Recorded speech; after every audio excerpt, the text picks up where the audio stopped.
মাত্র ১২০ মিনিটে ১০০ KG noodles বিক্রি করেন মোখলেসুর রহমান। বিশাল বড় একটি পাত্রে এভাবেই নেড়েচেড়ে তৈরি করেন সুস্বাদু নুডলস। ১০০ কেজি নুডলস বিক্রি করতে ২ থেকে আড়াই ঘন্টা টাইম লাগবে, এর মধ্যে বেচাকেনা শেষ হয়ে যাবে। প্রতি প্লেট নুডলস মাত্র ৩০ টাকা, যা স্বাদ এবং মানের সঙ্গে পুরোপুরি মিলে যায়।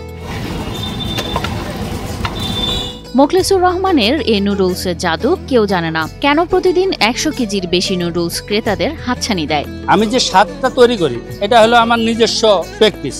যেমন মশলাটার আইটেমটা আমি নিজে করি, ওটা কোনো কিনা মশলা হবে না। চট্টগ্রামের বায়েজিদ এলাকার বাংলা বাজার শাহী জামে মসজিদের সামনের ছোট্ট দোকানটি যেন প্রতিদিন সকালে জীবন্ত হয়ে ওঠে। আমি ২ কেজি থেকে শুরু করেছিলাম, এখন আমার ২০ কেজি নুডলস লাগে। এটা ২০ কেজি সিদ্ধ করলে প্রায় ৮০ কেজি হবে। পাক করার পরে সব মশলা অ্যাড করলে ১০০ কেজি হবে। শুরুটা ছিল ছোট, হঠাৎ একদিনে জনপ্রিয়তা অর্জন হয়নি। তিনি দীর্ঘ ২০ বছরেরও বেশি সময় ধরে একই জায়গায় বসে ব্যবসা চালাচ্ছেন। কিন্তু সাফল্যের রহস্য লুকিয়ে আছে মোখলেসুরের নিজের হাতে তৈরি মশলা এবং প্রতিটি পদক্ষেপে তার যত্নে। আমি এই বাজারে প্রায় ১৮-২০ বছর থেকে ব্যবসা করি। এটা পরিচিত। প্রতিদিন সকালে তিনি বালতিতে ভরে নুডলস নিয়ে আসেন। তারপরই শুরু হয় চমকপ্রদ প্রস্তুতি। একটি বড় হাঁড়িতে তৈরি করেন মশলার মিশ্রণ, যা তিনি নিজের হাতে তৈরি করেন, যা নুডলসকে দেয় ব্যতিক্রমী স্বাদ। এরপর একটি বিশাল কড়াইয়ে ভেজে নেন ডিম, গাজর এবং অন্যান্য উপকরণ। সবকিছু একত্রিত করে তৈরি হয় সুস্বাদু নুডলস, যা দেখতে যেমন লোভনীয়, খেতেও তেমনই। এই নুডলসের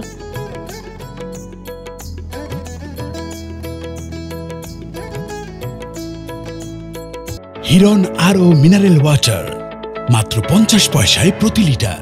কিন্তু মোখলেসুরের এই সাফল্য সহজে আসেনি। শুরুতে দিনে মাত্র ১ থেকে ২ কেজি নুডলস বিক্রি করতেন। ধীরে ধীরে ক্রেতারা তার নুডলস পছন্দ করতে শুরু করেন। প্রত্যেকদিন ১ কেজি বাড়াইতে এখন বর্তমান ২০-২৫ কেজিও লাগে।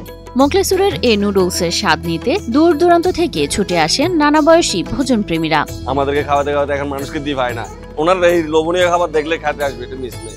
ওনার হাতে একটা জোশ আছে, যে খায় সে আরেকবার দ্বিতীয়বার খেতে ইচ্ছে করবে। মোখলেসুরের গল্প শুধু নুডলসের নয়, এটি পরিশ্রম, ধৈর্য এবং নিজের দক্ষতার ওপর বিশ্বাসের গল্প। প্রতিদিনের ছোট থেকে শুরু করা, ধীরে ধীরে মান বজায় রাখা এবং বিশ্বাসযোগ্যতা অর্জন, এই তিনটির মিশ্রণে তৈরি হয়েছে তার সফলতা। প্রত্যেকদিন সমান কিনা আমি যেটা আয়োজন করি এটা শেষ হয়ে যায়, বাড়তি থাকবে না। প্রত্যেকদিন, তারপর অনেকজন পাবে না। অনেকজন যারা 10টার পরে আসবে এরা অনেকজন পায় না।